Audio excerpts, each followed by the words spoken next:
It's good to see you guys. We are talking about 5 myths about SSRI antidepressants. SSRIs, it's an acronym for selective serotonin reuptake inhibitors. It's a class of medications that are used for depression and anxiety. You might recognize some of the names: Zoloft, Lexapro, Celexa. There are others as well. There are many different classes of antidepressant anxiety medications. This is just one particular class, but I would say it's a very common class. And as a family doctor, it's a class that I prescribe all the time. So let's start with the first myth.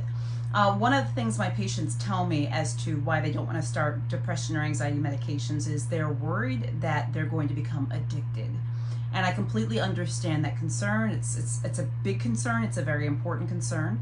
With the SSRI medications, again, that's examples like Zoloft and Lexapro and Celexa, etc. We don't worry about these medications being addictive. There are some depression anxiety medications that could one could develop a dependence upon, depending on how they're used and the person, etc., etc. But this class, the SSRI class, is not one that we think about that with. So what I want you, I'm saying all this to say, if your doctor is talking to you about the possibility of depression or anxiety medications, please don't just assume, oh, it's not right for you. You don't want anything that could be addictive. It must be addictive. That's not the case with SSRIs. Now, it is true that, sometimes you can actually get withdrawal symptoms if you stop these medications abruptly. And honestly, I can't think of any medication that I would want you to stop abruptly. Well, no, there's medications you could stop abruptly. But I guess what I mean by this is, you want to talk with your doctor because your doctor can give you a weaning off schedule if you need to stop the medications. If you stop some of these medications abruptly, you may have sort of symptoms as a result of doing that.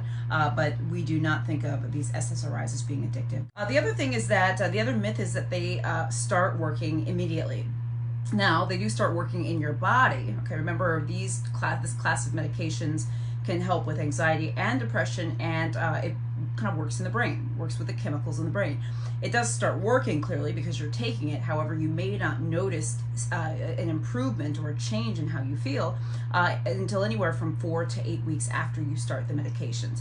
So I'm often telling my patients, look, when you start taking it, don't expect to wake up tomorrow and say, oh, hello, I feel great, this is perfect, you might do that, but more than likely, you may not notice changes until 4 to 8 weeks later or so. And everybody's different. Sometimes it's 4 weeks, sometimes it's 6 to 8 weeks. It's just a little bit different for everybody. Okay. The other myth is that you have to be on them forever. I have a lot of people that are concerned about going on antidepressants. And usually when I'm talking about antidepressants with my patients, I'm talking about these SSRI medications. I prescribe others too, but this is the main class that I prescribe. But many of my patients are worried about having to take them forever. They are worried, hey, if I start this, am I ever going to be able to get off of them? And the thing about antidepressants, I would say probably most of them, but yeah, SSRI medications can be stopped. And actually I have a number of patients that after they're doing much better after a certain period of time, they are able to come off of their medications. Of course, you want to do this under your doctor's care, under your doctor's guidance, right? Because they will help you come off of them. But please understand that being on an antidepressant medication does not mean that you have to be on it forever, okay? And by the way, let's see here. Also, I'm saying all this stuff to also encourage you all. I'm doing this video because I really want to sort of buff some myths that I know are out there about antidepressants. It's a crazy world that we live in, and the truth of the matter is depression, anxiety, or these symptoms are medical conditions just like anything and everything else. However, with mental health, there's stigma, there's often embarrassment. We often feel like, hey, I wish I should be able to do this myself. I should be better. I used to be so strong. What's wrong with me? I don't want you to feel like that. I want you to understand that we all need help at some point, and there are different ways to get help.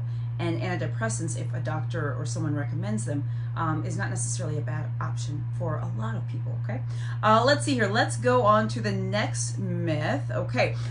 Is that if one SSRI does not work, then they just don't work for you, okay? I've had patients say, well, I tried Lexapro, or I tried Celexa or Zoloft, and it just didn't work for me, so I guess I can't take them. Well, we're in luck here, folks, because with one SSRI, it doesn't necessarily mean that the other SSRI antidepressant medications don't work.